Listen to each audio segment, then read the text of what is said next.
They say gifts are a reflection of the heart.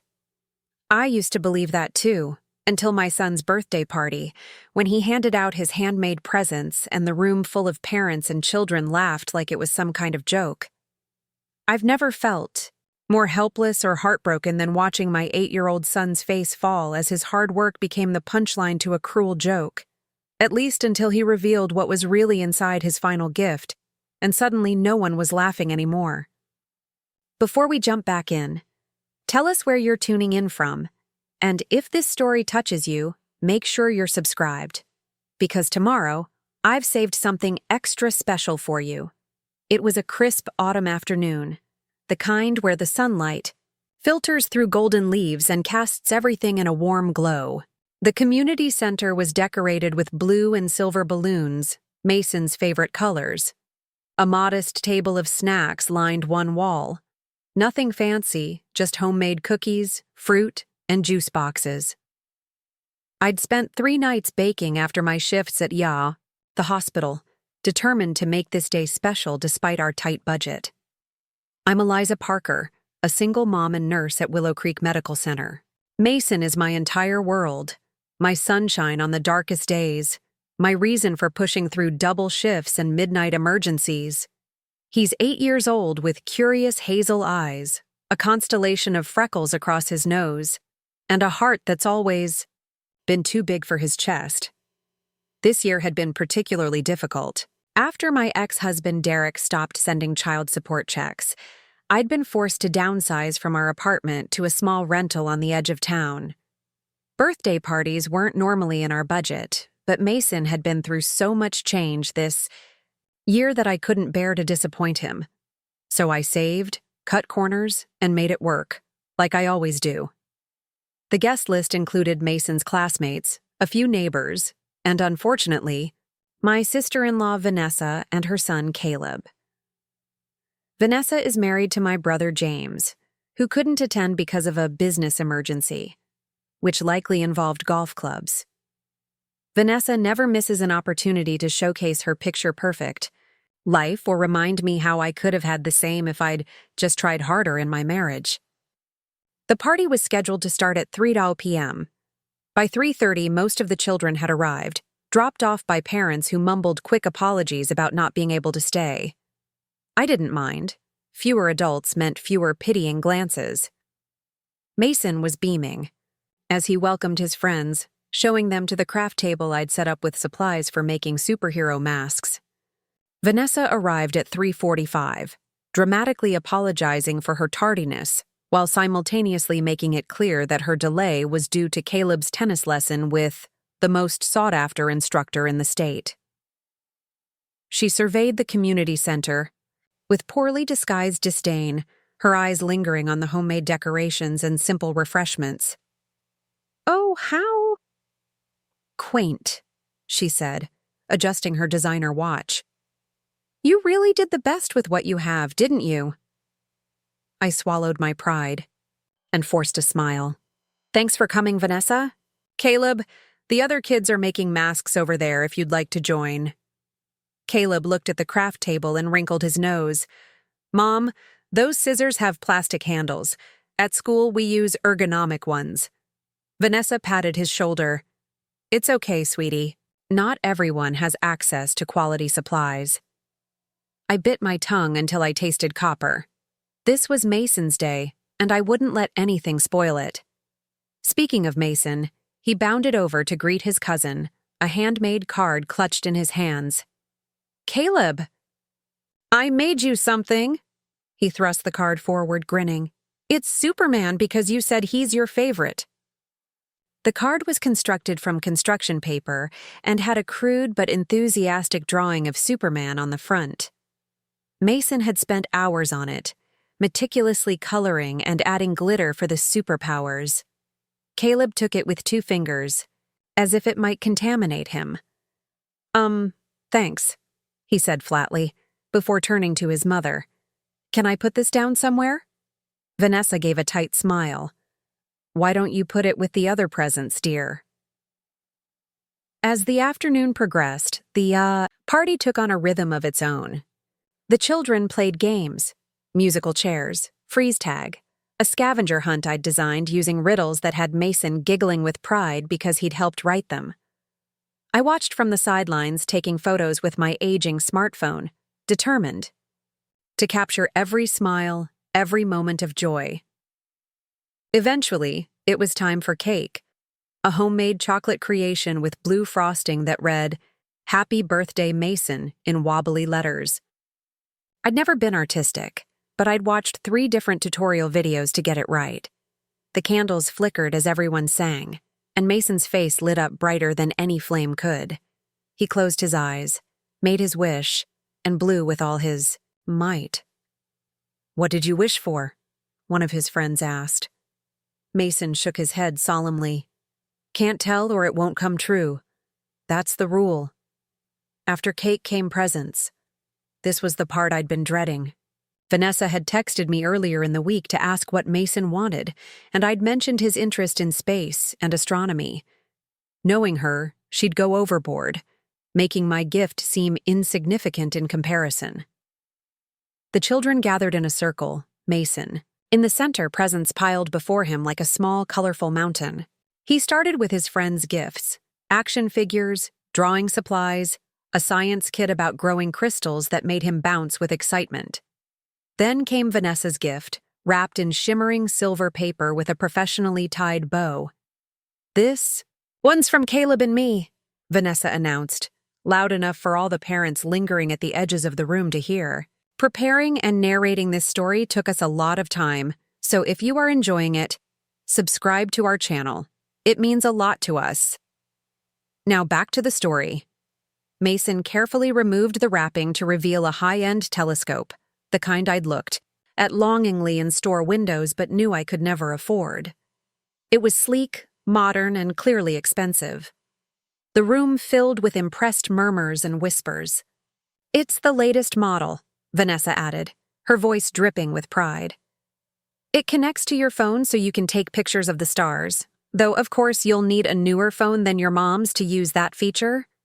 She laughed as if she'd made a harmless joke, and a few parents chuckled along.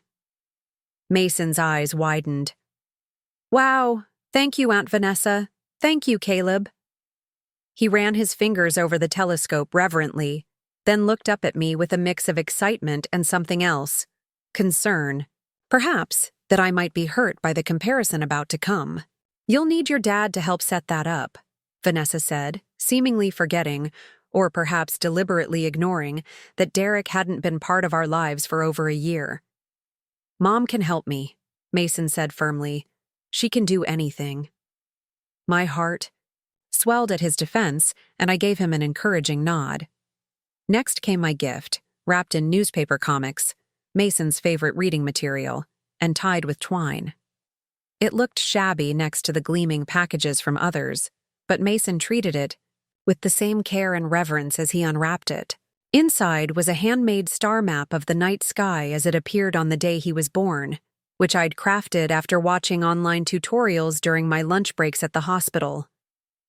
I'd painted the constellations on canvas, added tiny LED lights that twinkled when you pressed a small button, and written a poem about how the stars aligned to bring him into my life. It had taken weeks of secret work, countless failed attempts, and more hot glue gun burns than I cared to admit.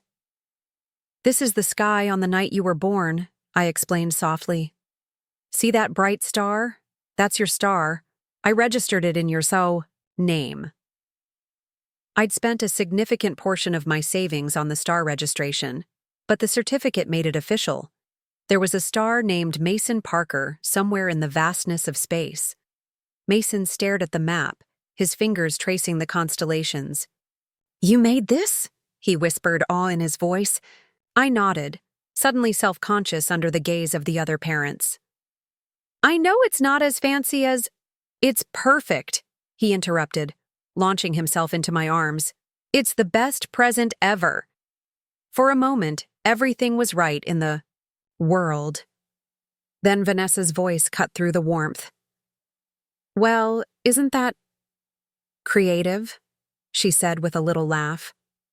"Though I do hope you kept the receipt for that star registration. Those things are such scams." A few parents snickered. One whispered something to another, and soon a wave of poorly concealed laughter rippled through the adult section of the room. I felt my cheeks burn as I caught fragments of their comments. Probably couldn't afford a real gift. Trying too hard to be Pinterest perfect? What's the point of a paper star when he's got a real telescope? Mason's arms tightened around me as he felt me stiffen. When he pulled back, his expression had changed.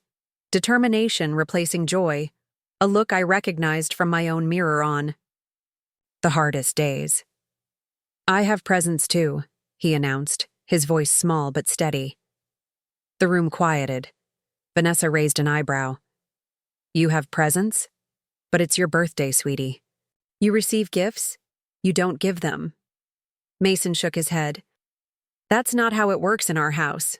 Mom says that birthdays are for celebrating being alive, and the best way to celebrate is by giving back.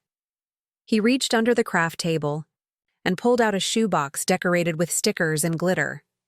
I made something for everyone. My breath caught. I'd known he was working on something. He'd been secretive about it for weeks, hiding away in his room with craft supplies, but I had no idea he'd planned to distribute gifts at his own party. One by one, Mason handed out small packages wrapped in colorful tissue paper. To his friends, he gave handmade friendship bracelets and comic books he'd drawn himself, featuring each child as a superhero with special powers based on their personalities. For Tyler, who always shares his lunch when someone forgets theirs, he explained, handing a comic to a shy boy in the corner. Your superpower is generosity. The children received their gifts with genuine excitement, comparing bracelets and exclaiming over their superhero alter egos. Mason beamed with each reaction, his earlier hurt seemingly forgotten in the joy of giving. Then he approached the adults, offering small packages to each parent. Inside were handwritten notes of gratitude, thanking them for raising kind children, for allowing them to come to his party, for being part of his world. Some parents looked touched, others embarrassed by their earlier mockery. Mason saved Vanessa for last. He held out a slightly larger package, wrapped in green paper, her favorite color, he'd remembered from Christmas. This is for you, Aunt. Vanessa, I worked really hard on it.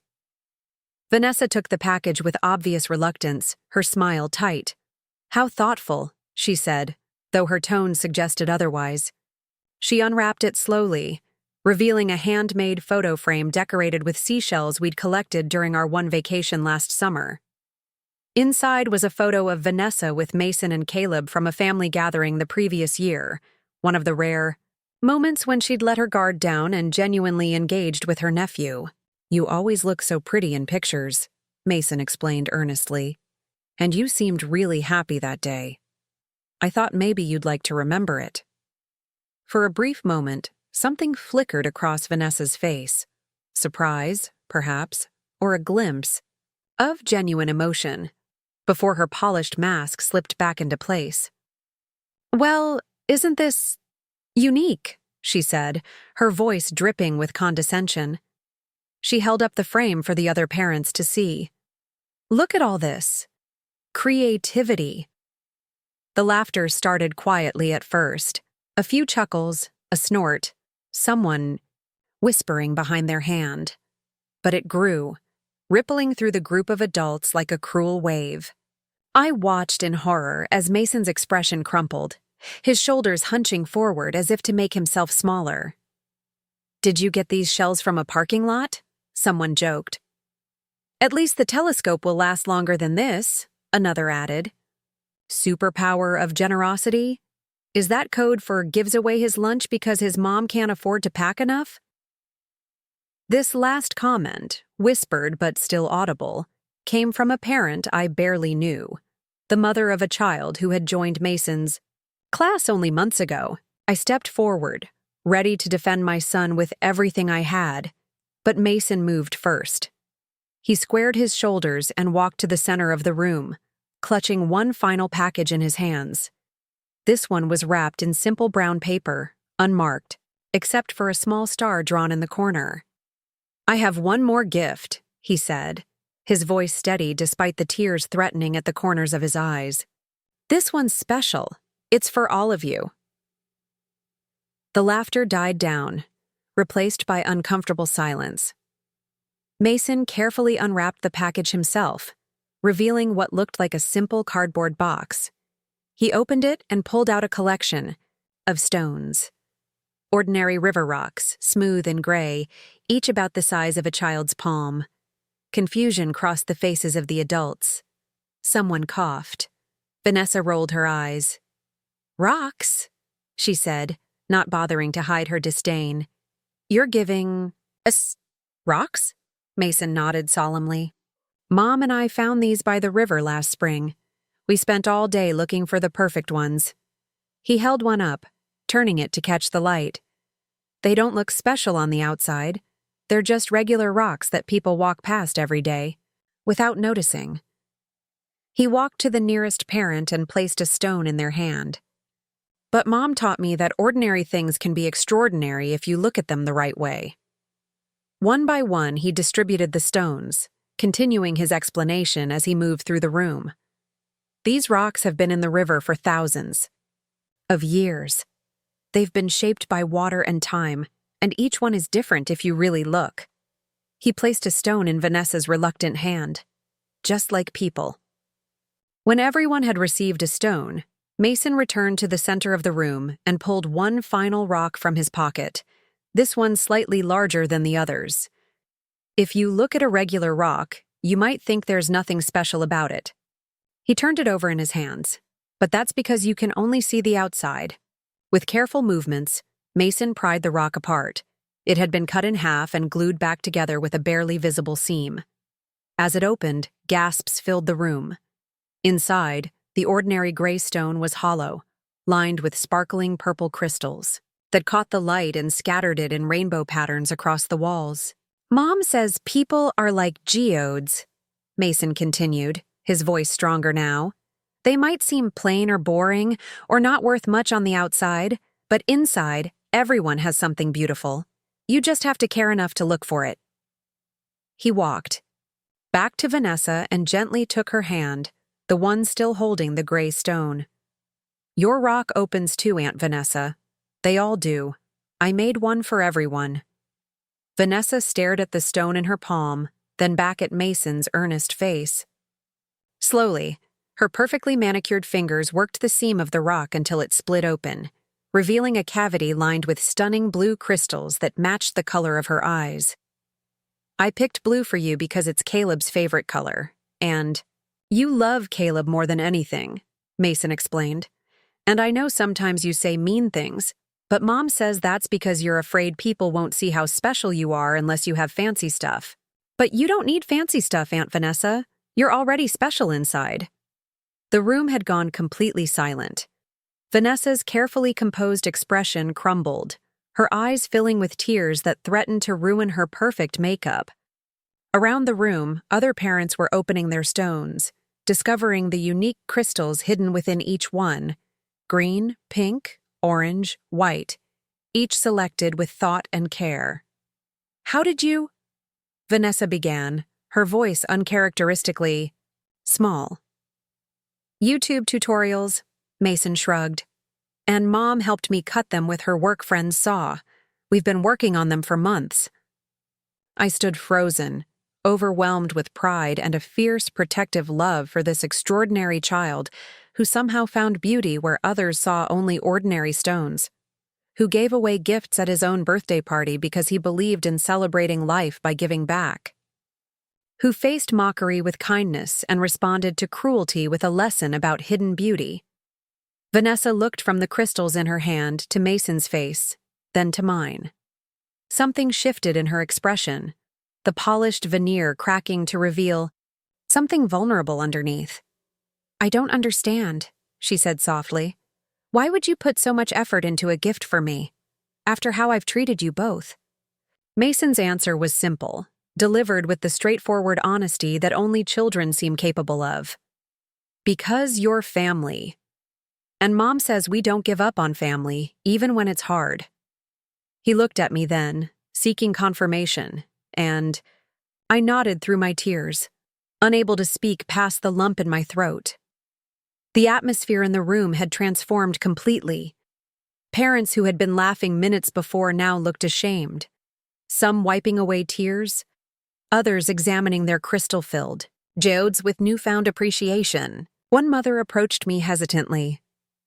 "I'm so sorry," she whispered. "I didn't realize. I didn't think." I nodded, accepting her apology without words, because in that moment, watching my son stand tall amidst the very people who had mocked him, I realized something profound. Mason had given everyone far more than handmade gifts today. He'd given them a mirror, one that reflected not just their actions, but the consequences of those actions. And in doing so, he'd changed the narrative completely. The party continued afterward, but with a different energy. The children, oblivious to the adults' emotional reckonings, returned to their games and laughter. The parents spoke in hushed, reflective tones, many approaching Mason to thank him personally for their gifts. Vanessa remained by my side, the geode clutched tightly in her hand. "Eliza," she said finally, her voice lacking its usual sharp edge, "I think we need to talk." Vanessa and I found a quiet corner of the community center while the children continued their games. The colorful decorations seemed to mock the heaviness of our conversation, balloons bobbing cheerfully above our serious faces. She turned the geode over in her hands, tracing the rough exterior with one perfectly manicured finger before speaking. "I don't even know where to begin," she said, her voice lacking its usual crisp confidence. For the first time since I'd known her, Vanessa seemed genuinely at a loss for words. I waited, giving her the space to find them. The afternoon sunlight streamed through the windows, casting long shadows across the linoleum floor. In the background, I could hear Mason laughing with his friends, the sound a balm to my earlier pain. "I've been horrible to you," she finally said, meeting my eyes. "Not just today, but for years, ever since Derek left." I shifted uncomfortably. "You don't have to—" "No, I do," she interrupted. "Because Mason's right. These rocks." She held up the geode, its blue crystals catching the light. "They made me realize something I've been avoiding. I've been jealous of you, Eliza." I nearly laughed in disbelief. "Jealous? Of me? Vanessa, you have everything. The house in Oakwood, Heights, the luxury car, the designer clothes. What could you possibly envy about my life?" Her perfect composure cracked further, her lower lip trembling slightly. "You have the one thing I've never been able to achieve. A child who sees beauty in ordinary rocks. Who gives away gifts at his own birthday party. Who responds to cruelty with kindness." She swallowed hard. "James and I have given Caleb everything money can buy, and yet he rolls his eyes when asked to say thank you. You're working double shifts at the hospital and somehow raising a child, with more compassion and creativity than I've seen in most adults." I was stunned into silence. This was not the conversation I had expected to have at my son's 8th birthday party, especially not with Vanessa, who had spent years making subtle and not-so-subtle digs about my parenting, my career choices, my life after divorce.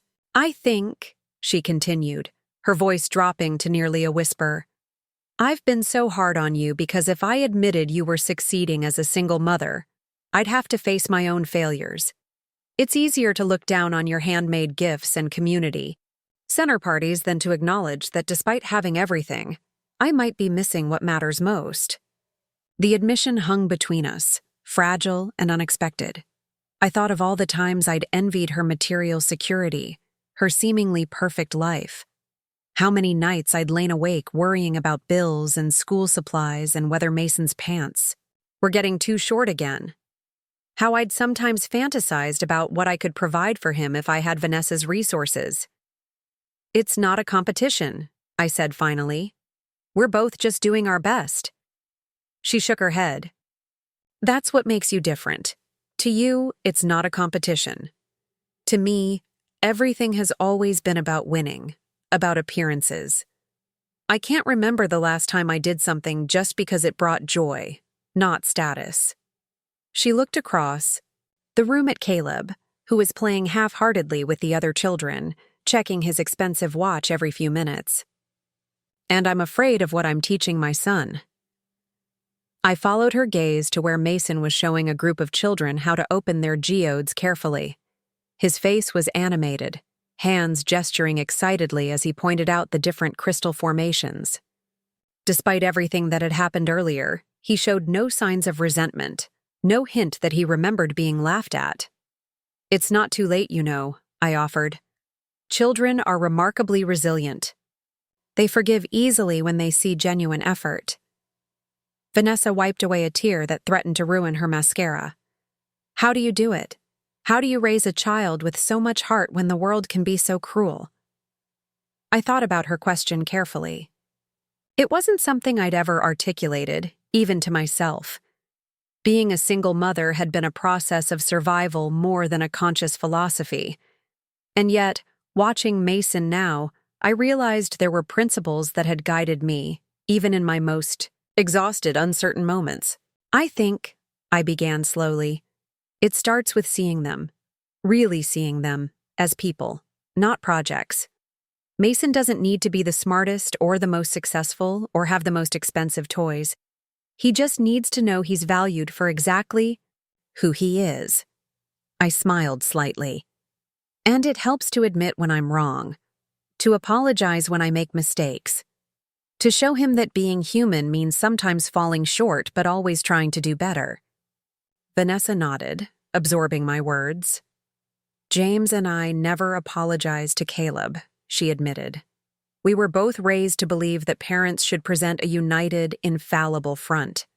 Anything less undermines authority." "Maybe authority isn't what children need most from us," I suggested gently. "Maybe they need authenticity more, permission to be imperfect, to make mistakes, to learn and grow." Our conversation was interrupted by Mason bounding over, eyes bright with excitement. "Mom, almost everyone has opened their geodes. Do you want to see what's inside yours?" I reached into my pocket where I'd placed the stone he'd given me earlier. "You made one for me too?" He nodded enthusiastically. "Of course. Yours is the most special one." I carefully worked the seam of the rock until it split open, revealing a stunning interior lined with crystals in every color: purple, blue, green, pink, white, a miniature rainbow captured in stone. "It has all the colors," I gasped. Mason beamed. "Because you love all the colors. You never can pick a favorite, remember? You always say each one has its own special beauty." I pulled him into a tight hug, fighting back tears. Over his shoulder, I caught Vanessa watching us, her expression a mixture of wistfulness and determination. "Mason," she said when I released him, "would you be willing to show Caleb how you made these geodes? I think he'd really enjoy learning." Mason's face lit up. "Sure, I still have all the supplies at home. He could come over sometime and we could make more together." Vanessa looked to me questioningly, and I nodded. "Any time." As Mason ran off to collect Caleb, Vanessa turned back to me. "I'd like to try, Eliza. To do better. To be better. I don't expect us to become best friends overnight, but maybe we could start with being real family to each other." I thought about all the years of judgment, the subtle digs, the way she'd made me feel less than at every family gathering. It would be easy to hold on to that resentment, to protect myself from future hurt. But then I looked at Mason, now animatedly explaining the geode-making process to a surprisingly interested Caleb, and I knew what example I wanted to set. "I'd like that," I said, extending my hand. She took it, and something shifted between us. Not forgiveness exactly, not yet, but an opening, a possibility. The party wrapped up around 5:30, parents arriving to collect their children, each one leaving with handmade superhero masks, friendship bracelets, and crystal-filled geodes. I stood by the door, thanking them for coming, surprised by the genuine warmth in their goodbyes. This was the most meaningful birthday party we've ever attended, one mother told me, clutching her geode. My daughter is already planning how she can give gifts at her own birthday next month. Another parent, the one who had made the lunch, comment earlier, approached with clear embarrassment. I was thoughtless earlier, she admitted. The truth is, I'm always so intimidated by these kids' parties, trying to keep up with the bounce houses and professional entertainers. This was a reminder of what really matters. By the time the last guest left, Mason was tired, but glowing with happiness. We packed up the leftover cake, collected his presents, and loaded everything into our old sedan. To my surprise, Vanessa and Caleb stayed to help clean up, folding chairs and sweeping up bits of wrapping paper without being asked. As we were about to leave, Vanessa approached with a check in her hand. "For Mason's college fund," she explained. "I've been meaning to start one for him for years." I started to protest, but she shook her head. "Please, Eliza, let me do this one thing right." I accepted the check with a nod, tucking it into my purse without looking at the amount. Some boundaries would take time to navigate. The drive home was quiet, Mason yawning in the back seat, the telescope carefully secured beside him. As we pulled into the driveway of our small rental house, he spoke up. "Mom, do you think Aunt Vanessa really meant what she said about wanting Caleb and me to hang out more?" I considered my answer carefully. "I think she's trying, honey, and trying is a good place to start." He nodded thoughtfully. "People are like the GODs, aren't they? Sometimes it takes a long time to find the beautiful part inside." I smiled at his wisdom. "That's exactly right." "Even Dad?" he asked tentatively.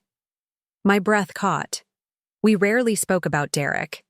His absence was a wound I tried to protect Mason from, but children have a way of sensing the gaps in our careful narratives.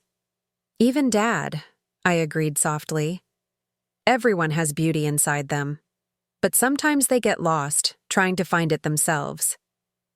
We unloaded the car and carried everything inside. Our house was small, just 2 bedrooms, 1 bathroom, and a combined living-dining area that always seemed cluttered no matter how much I tidied.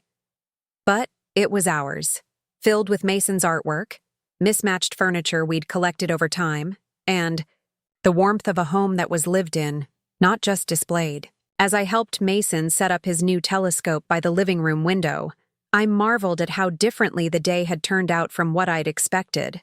What had begun as an exercise in budget party planning had somehow transformed into a profound lesson in value, judgment, and the unexpected wisdom of children. "Can we try it out tonight?" Mason asked, eyeing the telescope with excitement. "Absolutely," I promised, "and we can hang your star map right here so you can find your star." He beamed, then suddenly turned serious. "Mom, do you think my gifts were okay? I mean, before everyone saw the crystals?" They were laughing. I knelt down to his level, taking his small hands in mine. "Your gifts were more than okay, Mason. They were extraordinary. And do you know why?" He shook his head.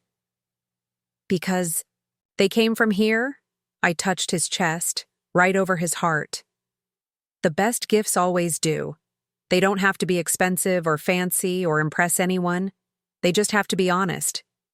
His face relaxed into a smile. "Like your star map for me." Exactly like that." Later that night, after we'd spent an hour gazing at the stars through his new telescope, after I'd tucked him into bed with his favorite space-themed blanket, I sat alone in the living room with a cup of tea and reflected on the day's events. My phone buzzed with a text from Vanessa. "Thank you for today.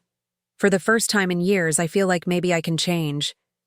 Caleb hasn't stopped talking about the geodes and asking when he can visit Mason." I smiled and typed back, "Sunday afternoon? We're making pizza from scratch. Nothing fancy, but the dough is fun to knead. Her response came quickly. We'll be there. And Eliza? I meant what I said earlier. I've been jealous of you for a long time. You have something money can't buy. I looked around our modest living room, at the secondhand furniture and the walls that needed repainting, at Mason's artwork taped haphazardly to the refrigerator, at the stack of medical textbooks on the coffee table from the nursing advancement. Course I was taking one class at a time. My life was far from perfect. I worked too many hours, worried about money constantly, and sometimes felt overwhelmed by the responsibility of raising a child alone. And yet, watching Mason today, his generosity, his empathy, his ability to see beauty in ordinary stones and respond to mockery with kindness, I realized that perhaps I was rich in ways I hadn't fully appreciated. My phone buzzed again with another text, this one from an unknown number. Hi, Eliza.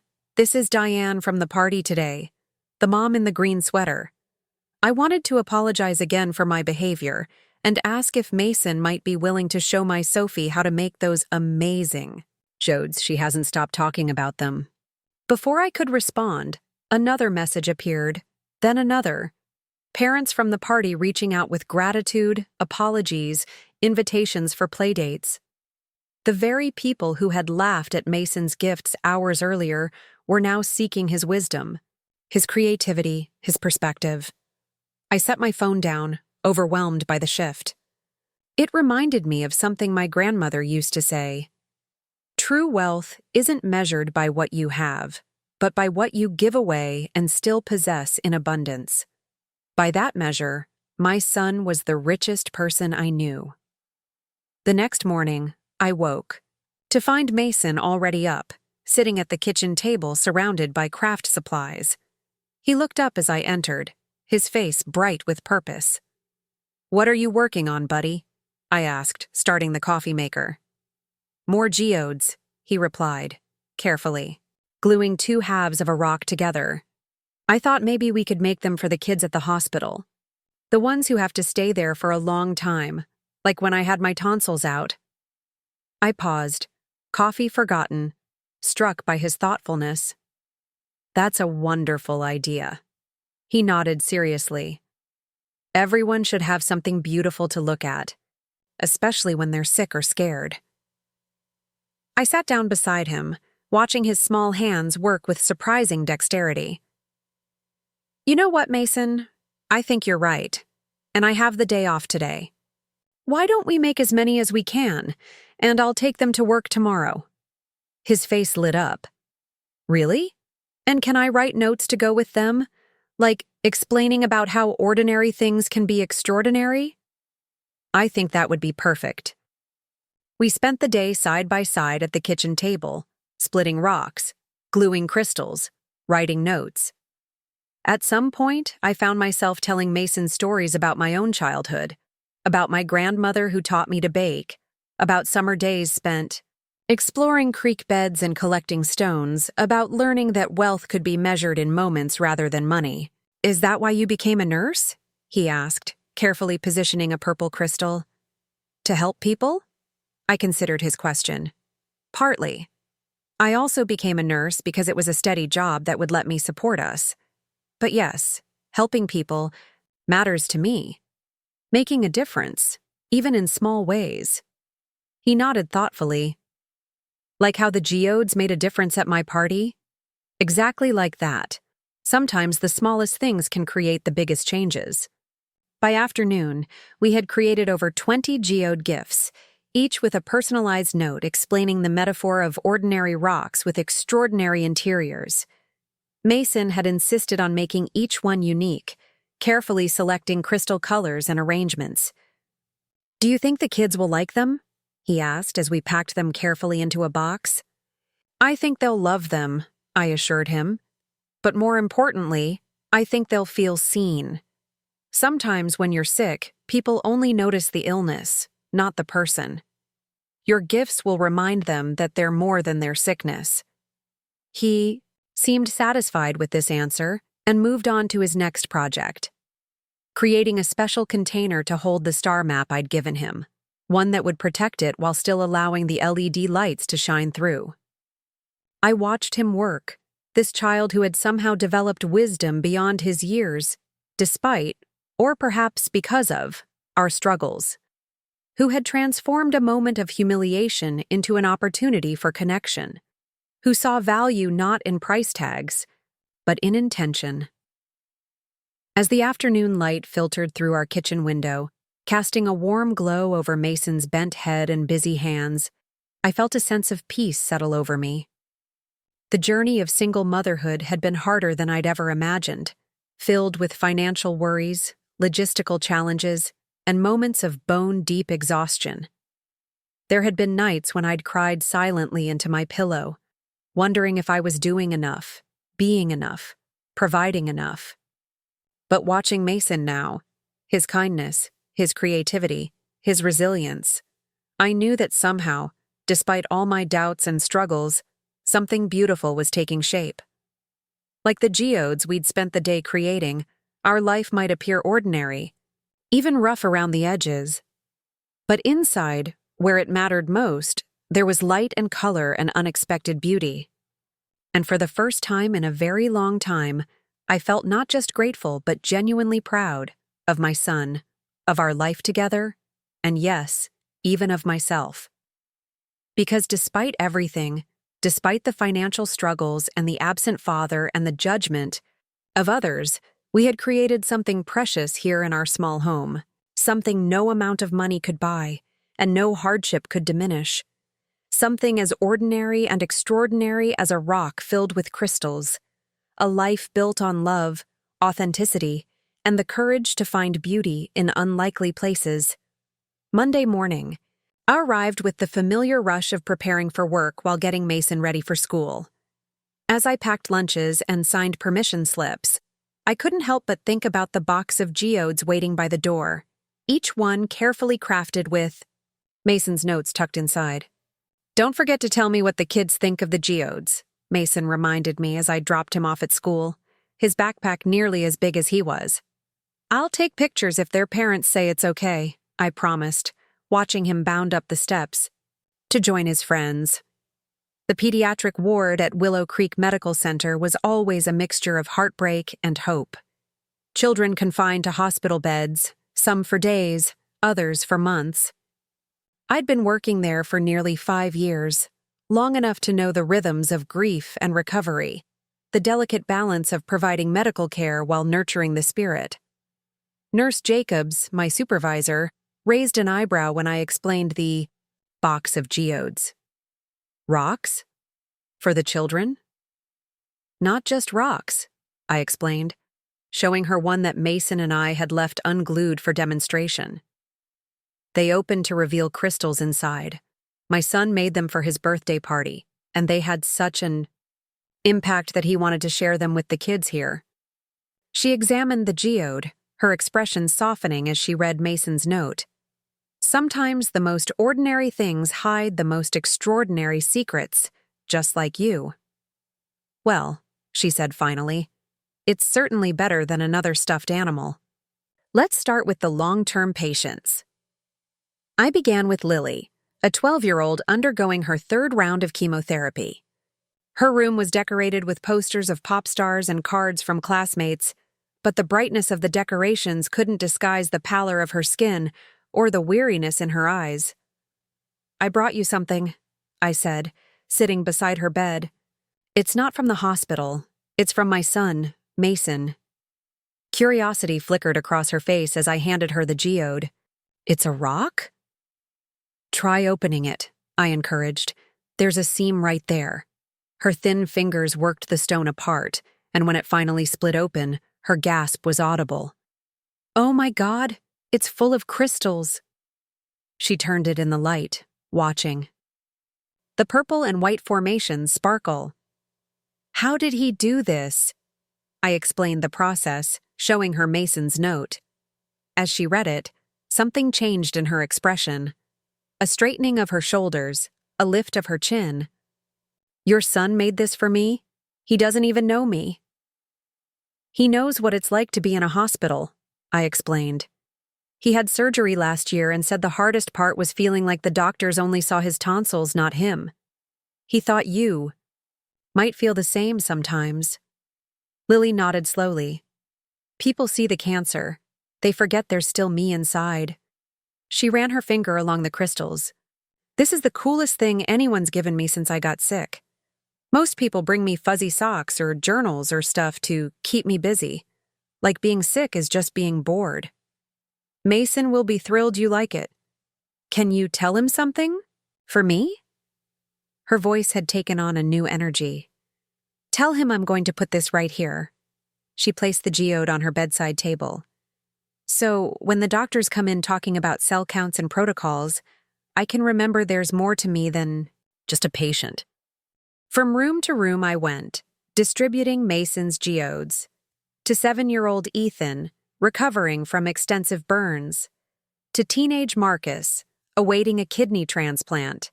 To 5-year-old Zoe, whose rare genetic condition had made the hospital more familiar than her own bedroom. Each child reacted differently, some with immediate delight, others with curiosity that transformed into wonder as the ordinary rocks revealed their crystal interiors. But in every room, I witnessed the same fundamental shift, a moment when these children, defined for so long by their illnesses, remembered they were still full of possibilities. By lunchtime, word had spread through the pediatric floor. Children were asking nurses when the rock lady would visit their rooms. Parents stopped me in the hallway to express gratitude for the small but significant brightening of their child's day. I was restocking supplies in the medication room when Dr. Rivera, the head of pediatric oncology, found me. "Nurse Parker," he said, his usually serious face softer than I'd seen it. "I need to thank you for those geodes. Lily Hampton has been refusing her treatment for 3 days. Nothing we said could convince her to continue. This morning, after you gave her that stone, she called me in and said she was ready to start again." I blinked in surprise. "Because of a geode?" He shook his head. "Because your son's note reminded her that there's more to her than her cancer. That what we see on the outside, the illness, the weakness, isn't all there is." He paused. "Sometimes we get so focused on treating the disease that we forget to nurture the person. Your son's gift did what my medical degree couldn't." I felt a swell of pride so intense it nearly brought tears to my eyes. "He's a special kid." "Clearly," Dr. Rivera agreed, "and he must have a pretty remarkable mother." The rest of my shift passed in a blur of routine tasks and not-so-routine conversations about Mason's geodes. I took photos of the children holding their gifts, with parental permission, and collected messages to bring back to my son. When I picked Mason up from school, he practically bounced into the car, eager for news. "Did the kids like them? Did you give them all away? Did they read?" "My notes?" I showed him the photos, watching his face light up with each one. "They loved them, Mason. Absolutely loved them. And guess what? Your geode might have helped convince a girl named Lily to continue her cancer treatment." His eyes widened. "Really? How?" I explained Dr. Rivera's words as simply as I could. Mason listened intently, his face serious. "Mom," he said finally, "I think I want to make more. Not just for kids in the hospital. For everyone who needs to remember they're special." Sighed. "That sounds wonderful, honey. But it's a big project. How would you want to do it?" He was quiet for a moment, thinking. "Maybe I could teach other kids to make them, like at school or something. Then we could give them to people who need them, like at nursing homes or shelters or anywhere people might feel forgotten." The idea struck me as both ambitious and perfectly aligned with Mason's spirit. "Let me talk to your teacher tomorrow. Maybe this could be a class project." That evening, as Mason worked on his homework, my phone buzzed with a text from Vanessa. "Is Sunday still good for our visit? Caleb has been asking when we can make geodes with Mason." I smiled and replied affirmatively, still marveling at the change in our relationship. Then, on impulse, I added, Mason wants to start making geodes for people in nursing homes and shelters. Any chance James knows someone who could donate supplies, crystals, glue, etc.? Her response came quickly. James is on the board of Horizon Home Improvement. I bet he could get a significant donation. Let me talk to him tonight. I set my phone down, shaking my head in wonder at how quickly things were changing. A week ago, Vanessa and I communicated primarily through terse holiday greetings and obligatory family updates. Now we were planning Sunday pizza and discussing charitable projects. The next morning, I spoke with Ms. Winters, Mason's third-grade teacher, about his geode idea. To my surprise, she was immediately enthusiastic. This fits perfectly with our earth science unit, she explained, and our school has been looking for more service learning opportunities. What if we made this a whole-class project? The children could learn about geology while creating something meaningful for others. By the end of the week, Operation Geode had taken on a life of its own. James had arranged for a significant donation of supplies from Horizon Home Improvement. Ms. Winters had incorporated geode making into her science curriculum. The local nursing home, Sunset Pines, had agreed to host Mason's class for a special presentation where each resident would receive a student-made geode. Even the local newspaper had gotten wind of the project. A reporter called to ask if they could interview Mason and photograph the class creating their geodes. This is getting so big, I told Mason as we shopped for ingredients for Sunday's pizza. Are you okay with all of this attention? He considered the question seriously, weighing a tomato in his hand. I think so. It's not really about me anyway. It's about the geodes and what they mean. And what do they mean to you? I asked, curious about how he would articulate it. That everyone has something special inside them. Even if they don't know it yet? Even if other people can't see it? He placed the tomato in our cart. And sometimes you have to crack something, open to find the beauty inside. I stared at my 8-year-old son, marveling at his wisdom. That's exactly right. Sunday arrived with unexpectedly perfect weather. Warm sunshine, a gentle breeze, the kind of day that feels like a gift after a long winter. I spent the morning preparing the pizza dough, letting it rise while Mason set up his geode-making station on the back porch. When Vanessa's luxury SUV pulled into our driveway at precisely noon, I felt a flicker of old anxiety. But it dissipated when I saw her step out wearing jeans and a simple blouse, a far cry from her usual designer outfits. Caleb emerged from the passenger side, clutching a gift bag. We brought wine for you and art supplies for Mason, Vanessa explained as I welcomed them inside. Caleb picked out the glitter himself.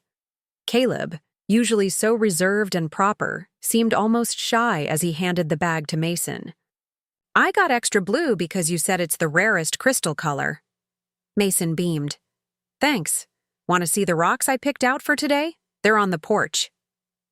The boys disappeared outside while Vanessa followed me to the kitchen, where the smell of rising dough filled the air.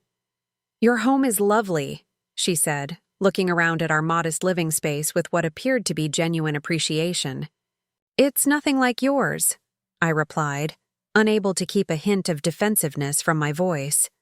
No, she agreed, surprising me with her next words. It's better. It feels lived in, happy. She ran her hand along the counter where Mason's school artwork was displayed with pride of place. Our house looks like a furniture showroom, perfect and untouchable. Caleb is afraid to put his feet on the sofa. I wasn't sure how to respond to this unexpected vulnerability, so I focused on pouring her a glass of the wine she'd brought. The boys seemed to be getting along well. She nodded, accepting the glass. Caleb hasn't stopped talking about Mason since the party. This morning, he actually asked if he could have a regular allowance instead of just getting whatever he wants whenever he asks for it. He said Mason told him that earning money makes the things you buy more special. I laughed. That sounds like Mason. He saves half his allowance every week for what he calls his dream fund. What's he saving for? A telescope of his own, I admitted, feeling a flush of embarrassment as I remembered the expensive one she and James had given him. Though I suppose that dream's been realized now, thanks to you. Vanessa shook her head. Don't diminish the value of him earning something himself. James and I have been thinking a lot about that this week, about what messages we send Caleb when we hand him everything without effort or appreciation. From the porch came the sound of boyish laughter. I moved to the window to see Mason demonstrating how to split a rock along its natural seam, Caleb watching with rapt attention. I've never seen him like this, Vanessa said softly, coming to stand beside me. So engaged, so childlike. She sipped her wine thoughtfully. At home, he's always on his tablet or asking for the next thing to buy. Here, he's just present. We spent the afternoon making pizza together, rolling dough, chopping vegetables, the boys creating elaborate designs with the toppings. Then, while the pizza's baked, we moved to the porch for geode making. Mason took his role as instructor, seriously, explaining each step with care, helping Caleb when his small hands struggled with the rock cutter. You have to be gentle, he explained, guiding his cousin's hands. If you push too hard, the rock will break in the wrong place. You have to work with how it wants to split naturally. I exchanged glances with Vanessa, both of us recognizing the metaphorical wisdom in his practical advice. After dinner, the boys proudly displayed their finished geodes, Caleb's with blue crystals like his mother's eyes, Mason's with a rainbow, pattern similar to mine.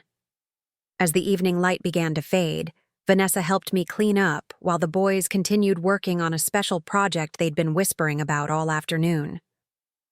James and I have been talking, Vanessa said as she dried a plate, about Mason's project for the nursing home and shelters. Oh?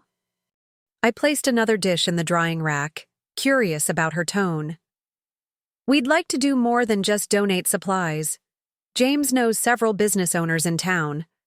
We thought maybe we could create some kind of, I don't know what to call it, a program, where Mason's geodes could reach more people who need them. I paused, dish soap dripping from my hands. What exactly are you suggesting?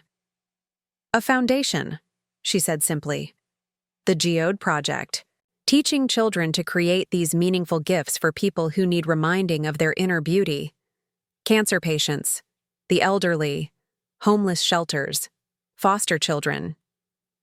James and I could handle the business side, the fundraising, the connections. You and Mason would be the heart of it. I was speechless. The scale of what she was suggesting was so far beyond our initial idea of a class project. That's enormous, I finally managed. I don't know the first thing about running a foundation. You don't have to, she assured me. That's what James and I can contribute. You've already done the most important part. You've raised a child who understands what truly matters. Before I could respond, the boys burst into the kitchen holding something behind their backs. We made something for both of you, Mason announced, his face alight with excitement. A special geode, Caleb added. The best one ever. Together they presented a large rock split perfectly down the middle. Inside they had created a heart-shaped formation of crystals in various colors, with small letter beads spelling out family embedded among the sparkles. Because families are like geodes too, Mason explained. Sometimes they look rough on the outside. But they have beautiful stuff inside if you look the right way, Caleb finished. Vanessa's eyes filled with tears as she accepted their creation. It's perfect, she whispered. I put my arm around Mason, overwhelmed with pride. When did you get so wise, buddy? He shrugged. I just say what I see. Later that night, after Vanessa and Caleb had gone home with promises to return the following weekend, I sat on the edge of Mason's bed for our nightly chat. Did you have fun today? I asked, smoothing his space-themed comforter. He nodded enthusiastically. Caleb's different now, better. Before, he was always bragging about his stuff and making me feel bad for not having the same things. Now he actually listens to me. People can change when we give them the chance, I said. Speaking of changes, Aunt Vanessa had an interesting idea about your geode project. I explained the foundation concept as simply as I could, watching his face for reactions. So we could help even more people? He asked, eyes wide. Like hundreds? Potentially, yes. But it would also mean more attention on you and your idea. More interviews, maybe even TV cameras. How do you feel about that? He was quiet for a long moment, considering. I think it would be okay, as long as it stays about the geodes and what they mean, not about me being special or something. What they mean is pretty special, Mason. You saw something in those ordinary rocks that most people miss. You found a way to show people their inner beauty when they might have forgotten it exists. He yawned, his eyelids growing heavy. I learned it from you, Mom. You always see the good stuff inside people, even when they're being mean or sad. I leaned down to kiss his forehead, my heart full. Get some sleep, my wise little rock collector. We have a big week ahead. As I turned out his light, he murmured sleepily, Mom? Do you think Dad has crystals inside too, even though he left us? The question caught me off guard, a sudden ache in my chest for this child who still wondered about the father who had chosen to disappear from his life. Yes, Mason, I said softly. Everyone has beauty inside them, even if they've lost their way to finding it. He seemed satisfied with this answer, his breathing already deepening toward sleep. I stood in his doorway for a long moment, watching the gentle rise and fall of his chest, marveling at how this small person could contain such immense wisdom and compassion. Outside his window, the first stars of evening were appearing in the darkening sky. I thought about the star map I'd made him, about the telescope from Vanessa and James, about how the universe was both impossibly vast and intricately detailed. Galaxies and solar systems and planets and, yes, ordinary rocks with extraordinary secrets hidden inside. Just like people, just like families, just like life itself. Whatever came next, the newspaper interviews, the class project, the potential foundation, I knew that something profound had already been accomplished. Something had cracked open in our family, in our community, revealing facets and possibilities we hadn't imagined before. All because an 8-year-old boy believed that ordinary rocks could hold extraordinary beauty, and that people, all people, deserved to be reminded of the same truth about themselves. The months that followed Mason's birthday party unfolded with a momentum I could never have predicted. What began as a simple craft project transformed into something that touched lives across our community and beyond, rippling outward like waves from a stone dropped in still water. The Geode project officially launched on a bright Tuesday morning in April, 3 months after that pivotal birthday party. The local elementary school gymnasium buzzed with excitement as Mason's entire 3rd grade class, wearing matching t-shirts, with a Geode logo designed by one of the students, prepared to deliver their handcrafted gifts to the residents of Sunset Pines Nursing Home. I stood at the back of the room, watching with pride as Mason stepped up to a small podium adjusted to his height. Once painfully shy in front of crowds, he now addressed the gathered students, teachers, parents, and news crews with remarkable poise. Everyone has something beautiful inside them, he began, his clear voice carrying through the gymnasium. Sometimes people forget that, especially when they're sick or lonely or sad. Our geodes are just reminders of what's already there. The local newspaper reporter scribbled furiously in her notepad. The cameraman from the regional news station zoomed in on Mason's earnest face. James, who had taken the morning off from his law firm to attend, stood beside Vanessa, both of them beaming with a pride that matched my own. When the buses arrived to transport the children to Sunset Pines, Mason hopped down from the podium and rushed to my side. "Did I do okay, Mom?" he whispered. I hugged him tight. You were perfect. Just perfect. The scene at Sunset Pines surpassed even my highest expectations. Each third grader had been paired with a resident, and the gymnasium had been transformed, with tables where they could sit together to open the geodes. Some of the elderly residents were initially confused by the smooth rocks presented to them, but as the children helped them split open the stones to reveal the crystal formations inside, their expressions changed from puzzlement to wonder. Mrs. Henderson, a 92-year-old former schoolteacher who rarely participated in group activities, according to the staff, sat with her small hands trembling around the geode a little girl had given her. When it cracked open to reveal amethyst, crystals, tears slipped down her weathered cheeks. "Young lady," she said to the child, her voice quavering with emotion, "in all my years, I've never seen anything so magical." The little girl beamed. "The note says you're like this rock. Even if people only see the outside, you've got all sorts of beautiful stuff inside you." Mrs. Henderson looked up, catching my eye across the room. "Your boy started this?" she asked. I nodded. "Well, you tell him from me that he's reminded an old woman of something important today. Something I'd forgotten." She held the geode closer. "That there's still beauty to be found, even at the end of the road." Similar scenes played out across the room. Moments of connection between the very young and the very old, bridges built across generations through these simple stones with their hidden treasures.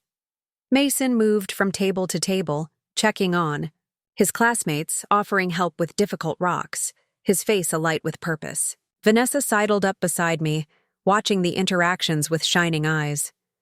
"This is only the beginning, you know," she said softly. "James has already secured funding for expansion to 3 more schools by fall, and the Children's Hospital in the city wants to implement a permanent program." I shook my head in amazement. I never imagined it would grow like this. "That's because you've been too busy doing the important work, raising a child with vision and compassion, to think about scale and infrastructure." She squeezed my arm gently. "That's why we make a good team. You and Mason provide the heart. James and I can provide the framework to make it reach more people." The nursing home visit made the front page of the local paper the next day. By the end of the week, Mason had been invited to appear on a morning talk show with the catchy title, "Kid Heroes Making a Difference."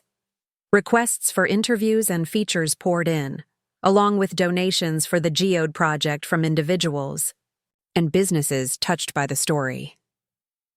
Through it all, Mason remained remarkably grounded.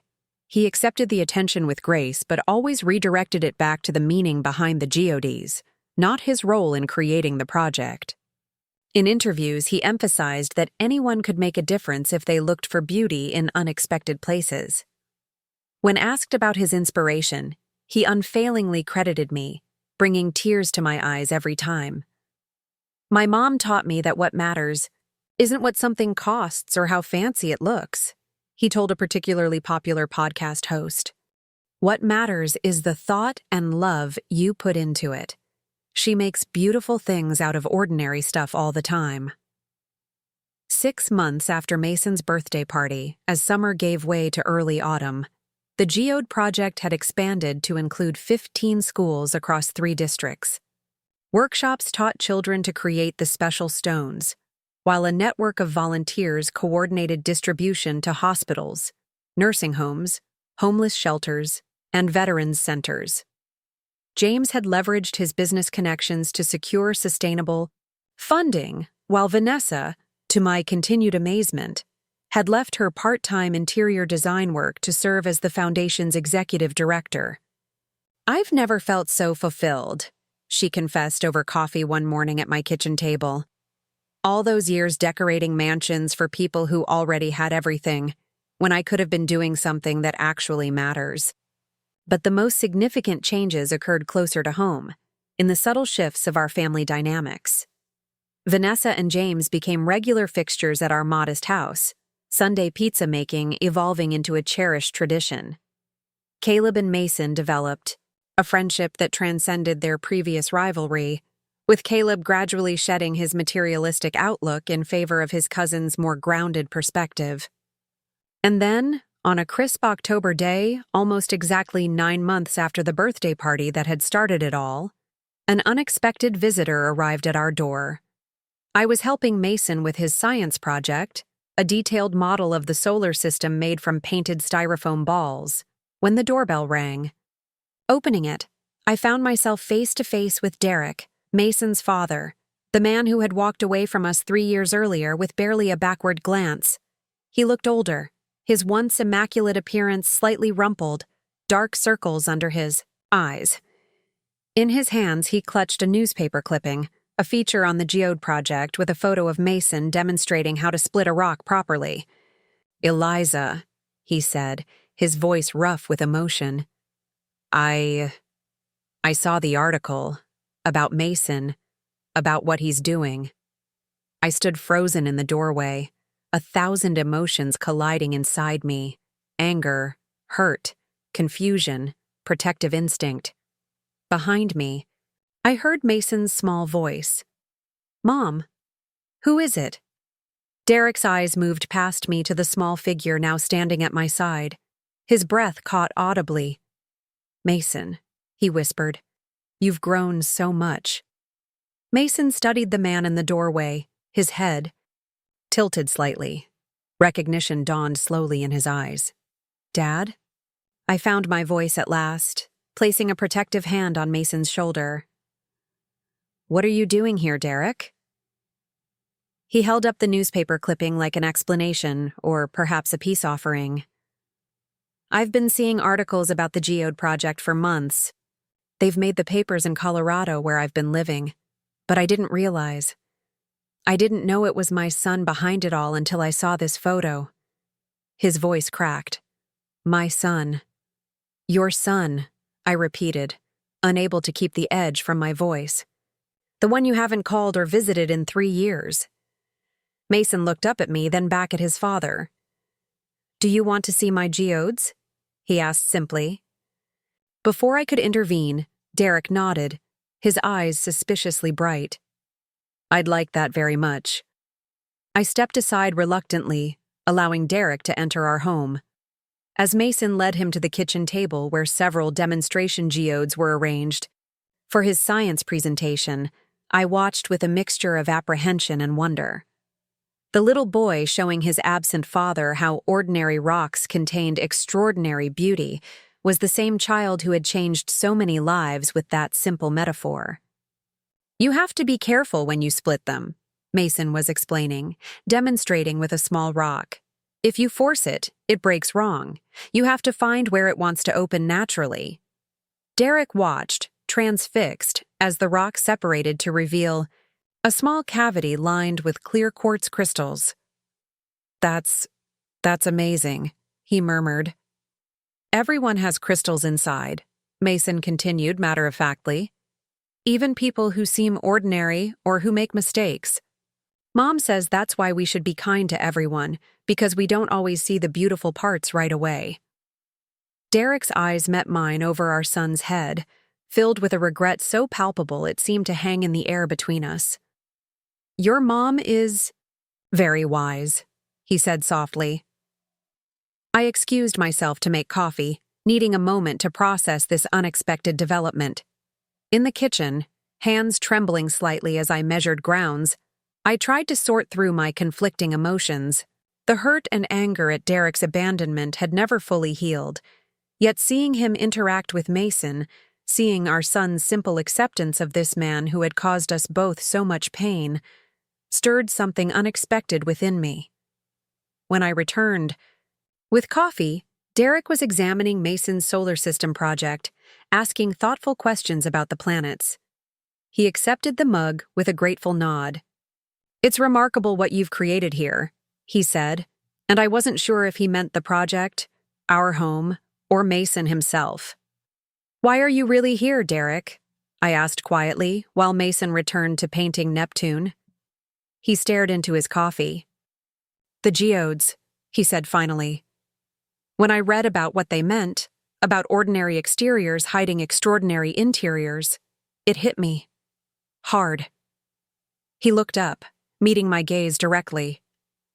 I've spent 3 years running from who I was, from my responsibilities, telling myself I wasn't cut out for fatherhood, for family, making myself believe I was doing you both a favor by staying away. And now? I kept my voice neutral, unwilling to give him the absolution he clearly sought. Now I realize what I've thrown away. His eyes drifted to Mason, focused intently on his painting. I don't expect forgiveness, Eliza. I don't even expect a second chance. But when I saw what our son was doing, teaching people to look for beauty in the ordinary, to believe in second chances and hidden potential, I had to come. To see him, to tell him I'm sorry, to see if maybe, someday, there might be a path back. I took a slow, deliberate sip of my coffee, buying time to temper my response. That's not my decision to make alone, Derek.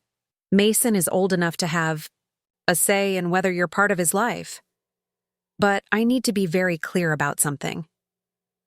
I leaned forward, my voice firm. If you come back into his life, it has to be for good. No more disappearing when things get difficult. No more putting yourself first. He deserves better than that. I know, he said simply. I'm not the same man who left. I've been in therapy for a year. I've finally dealt with my own father's abandonment, with the patterns I was repeating. I'm not asking to move back in, or to pretend the last 3 years didn't happen. I'm just asking for a chance to know my son, to make amends, to be part of his life in whatever way you both decide is appropriate. Mason, who had been pretending not to listen, looked up from his project. Could you help with my science fair presentation next month? It's about geodes and crystal formation. Mom's helping, but she says the chemistry part is tricky. Derek's face lit up with surprised hope. I'd like that very much if your mom agrees. I nodded slowly, cautiously. We can start there, one step at a time. When Derek left 2 hours later, after helping Mason complete his model solar system and examining every type of geode in our collection, he paused at the door. Thank you, he said simply, for raising such an extraordinary son, for being willing to even consider letting me back into your lives. I don't deserve it, but I promise I'll do everything in my power to be worthy of it. After he'd gone, Mason and I sat on the porch swing, watching the sunset paint the sky in brilliant oranges and pinks. Are you okay, buddy? I asked, my arm around his shoulders.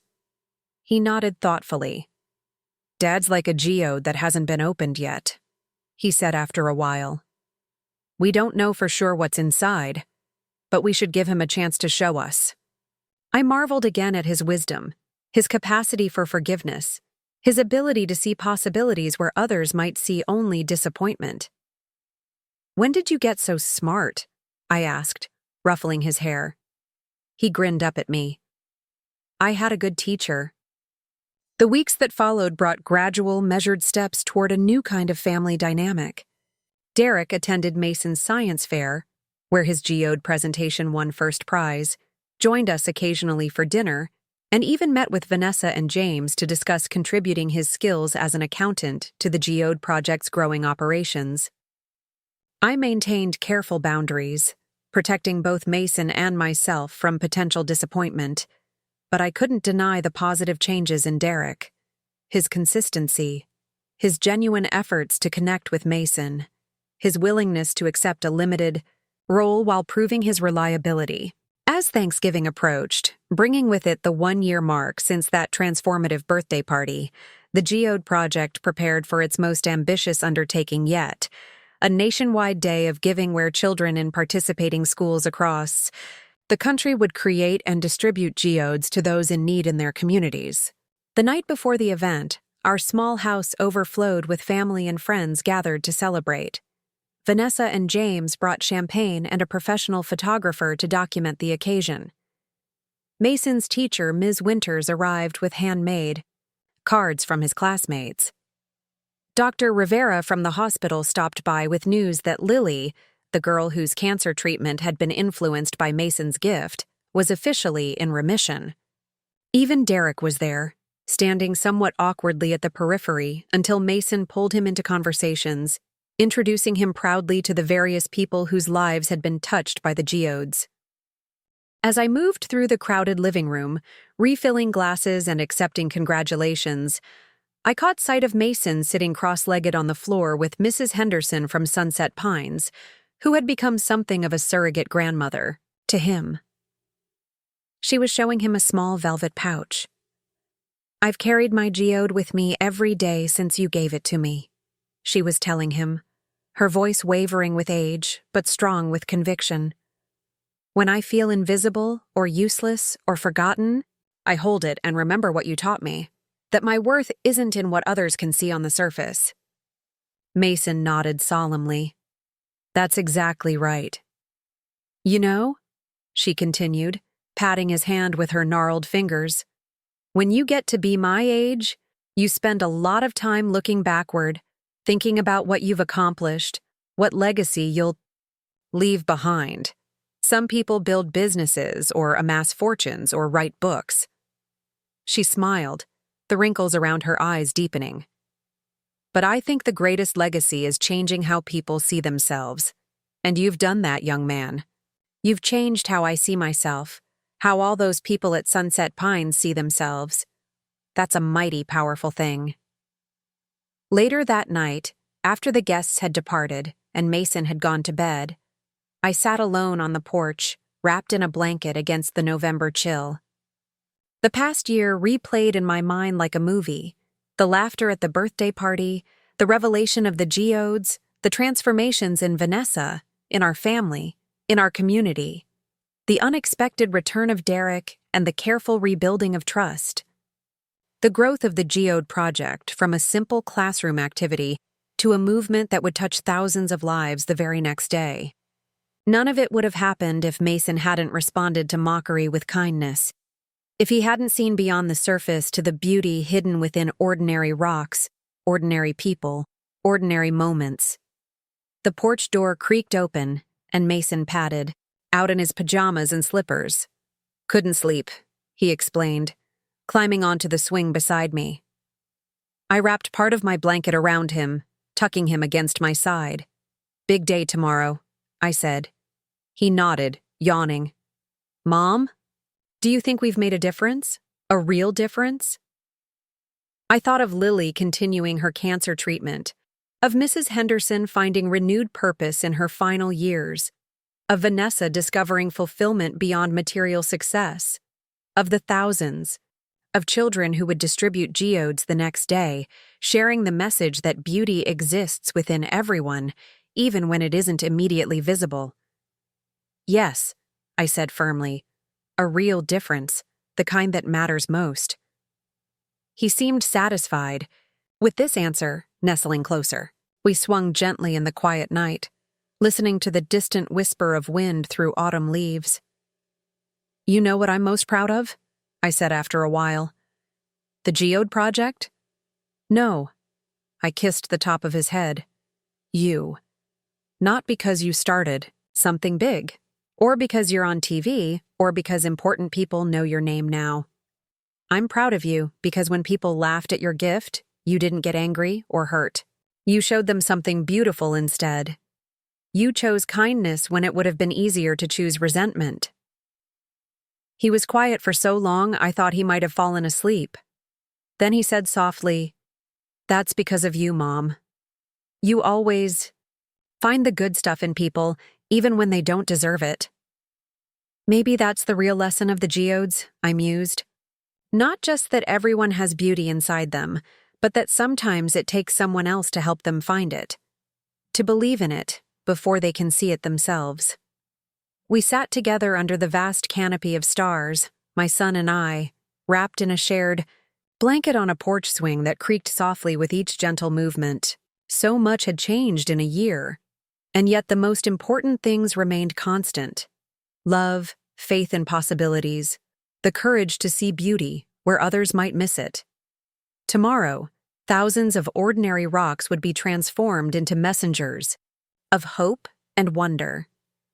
Thousands of people would be reminded of their own inner light, all because one small boy had refused to believe that value was determined by price tags or polished appearances. As Mason's breathing deepened toward sleep, I whispered a promise to the night, to my son, to myself. I will always look for the crystals inside. Always. In every person, every situation, every challenge. I will remember that the most extraordinary treasures often hide in the most ordinary moments. And in that promise was perhaps the greatest gift of all, the understanding that true transformation begins not with grand gestures or dramatic changes, but with a simple shift in perspective. With the willingness to believe that within every ordinary life, including our own, lie veins of unexpected beauty, waiting only for the right moment, the right light, the right loving hands to be revealed. Up next, you've got 2 more standout stories right on your screen. If this one hit the mark, you won't want to pass these up. Just click and check them out. And don't forget to subscribe and turn on the notification bell so you don't miss any upload from us.